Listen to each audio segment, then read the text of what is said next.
IELTS speaking test मेरी ये आज की वीडियो शायद वो बच्चे देख रहे होंगे जिन्हों का speaking test next month due है, मे बी नैक्सट कुछ हफ्तियां दे विच है और मे बी नैक्सट 3 तो 4 मिनट दे विच भी हो सकता है। तो यूट्यूब पर सर्च कर रहे हैं कि स्पीकिंग टेस्ट तो पहला की किया जाए। सो ये कन्फ्यूजन सब दे मनां दे विच हुंदी है बिकॉज स्पीकिंग एक इहो जिहा मॉड्यूल है जिस दे विच तुहाडी एक्चुअल अबिलिटी लैंग्वेज नूं ऑन द स्पॉट जज किया जाता है।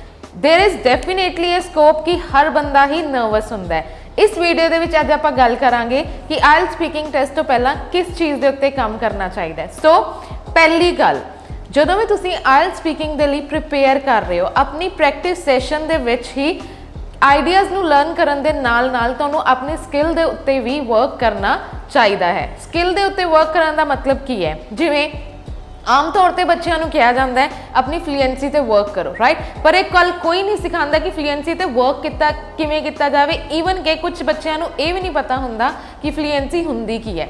हुण मैं तुहानूं एक एग्जाम्पल दिंदी हां, राइट।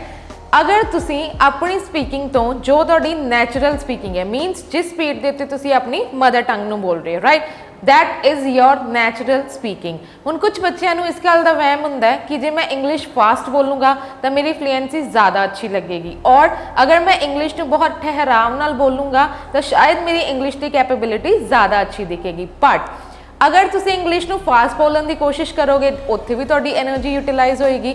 अगर स्लो बोलने की कोशिश करोगे डेफिनेटली उत्थे भी तुहानूं टाइम स्पेंड करना पएगा। So why not to work on the speed जो तुहाडी एक्चुअल नैचुरल स्पीड है। कुछ नवा सीखण की बजाय जो ऑलरेडी तुहानूं आंदा है उस दे उत्ते काम क्यों ना किया जाए। सो पहली टिप ये है कि हमेशा अपनी नैचुरल फ्लुएंसी नूं ही इंप्रूव करने की कोशिश करनी चाहिए है। ਉਹਦੇ वास्ते आप डिफरेंट एक्सरसाइजिज कर सकते हैं, like you can pick up a newspaper. तुहानूं पता है कि जिथे भी कॉम है उत्थे तुसी हाफ सैकेंड का पोज लेना है, जिथे फुल स्टॉप है उत्थे तुसी लाइक फुल सैकेंड का पोज लेना है। सो पिक अप अ न्यूज़पेपर, कोई भी आर्टिकल लो, उहनूं उच्ची और लाउडली पढ़न की ट्राई करो। सो इस दे नाल तुहाडी फ्लुएंसी डेफिनेटली इंप्रूव होएगी।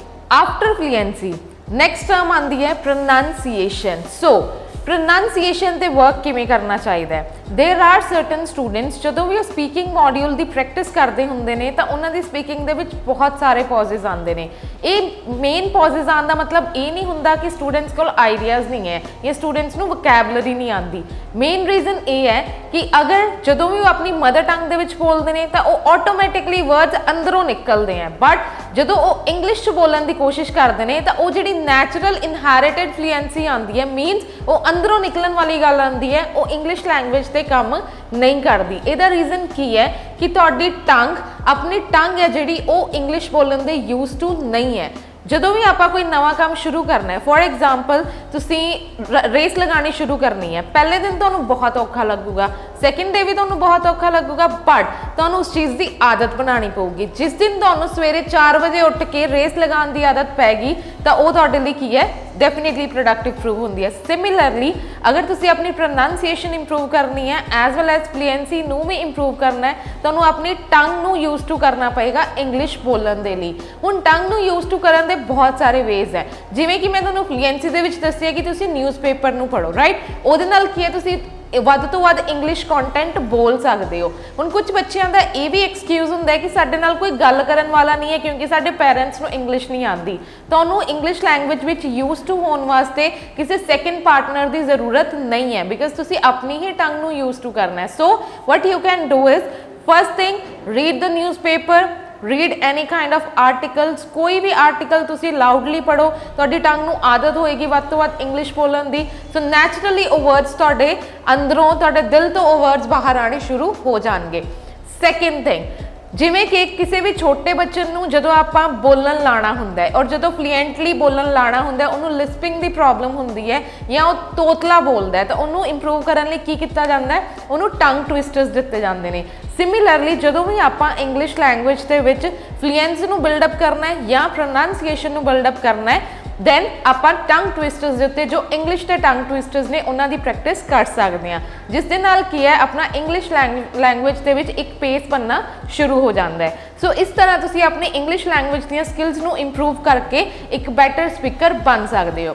हुण गल आंदी है एग्जाम डे दी।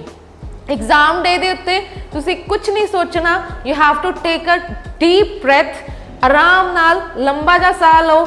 ਜਦੋਂ ਤੁਸੀਂ ਸਪੀਕਿੰਗ ਦੇਣ ਲਈ ਟੈਸਟ ਸੈਂਟਰ ਜਾਣਾ ਹੈ, ਜਦੋਂ ਤੁਹਾਡੀ ਟਰਨ ਆ ਗਈ, you just have to get up, feel confident, ਇਹ ਸੋਚਣਾ ਹੈ ਕਿ ਮੈਨੂੰ ਬਹੁਤ ਕੁਝ ਆਉਂਦਾ ਹੈ, and have a big smile on your face, because ਜਦੋਂ ਤੁਸੀਂ ਆਪਣੇ ਫੇਸ ਦੇ ਉੱਤੇ ਬਿਗ ਸਮਾਈਲ ਲੈ ਕੇ ਆਓਗੇ, ਤੁਹਾਨੂੰ ਖੁਦ ਨੂੰ ਵੀ ਇੱਕ ਪੋਜ਼ਿਟਿਵ ਐਨਰਜੀ ਫੀਲ ਹੋਏਗੀ। ਪਲੱਸ ਤਾਂ ਜਦੋਂ ਤੁਸੀਂ ਐਗਜ਼ਾਮੀਨਰ ਦੇ ਰੂਮ ਦੇ ਵਿੱਚ ਐਂਟਰ ਹੋਗੇ ਤਾਂ ਐਗਜ਼ਾਮੀਨਰ ਨੂੰ ਜਦੋਂ ਤੁਹਾਡੇ ਫੇਸ ਦੇ ਉੱਤੇ ਚਾਰਮ ਦਿਖੇਗਾ, ਉਹਨੂੰ ਫੀਲ ਹੋਏਗਾ ਕਿ ਦਿਸ ਪਰਸਨ ਇਜ਼ ਕੌਨਫੀਡੈਂਟ। ਅੰਦਰੋਂ ਚਾਹੇ ਤੁਸੀਂ ਜਿੰਨੀ ਮਰਜ਼ੀ ਨਰਵਸ ਹੋ, ਬਟ ਤੁਹਾਡੀ ਇੱਕ ਬਿਗ ਸਮਾਈਲ ਤੁਹਾਡੀ ਨਰਵਸਨੈਸ ਨੂੰ ਹਾਈਡ ਕਰ ਸਕਦੀ ਹੈ, which is very essential to impress the examiner if you are a confident person. So these are the techniques that you can improve before your speaking test. I hope ਤੁਹਾਨੂੰ ਇਹ information ਕਾਫੀ useful ਲੱਗੀ ਹੋਏਗੀ। ਇਸੇ ਤਰ੍ਹਾਂ ਦੀਆਂ ਮੋਰ tips and techniques ਨੂੰ ਜਾਣਨ ਵਾਸਤੇ please subscribe my YouTube channel and press the bell icon to get more updates about the new videos. Thank you. All the best.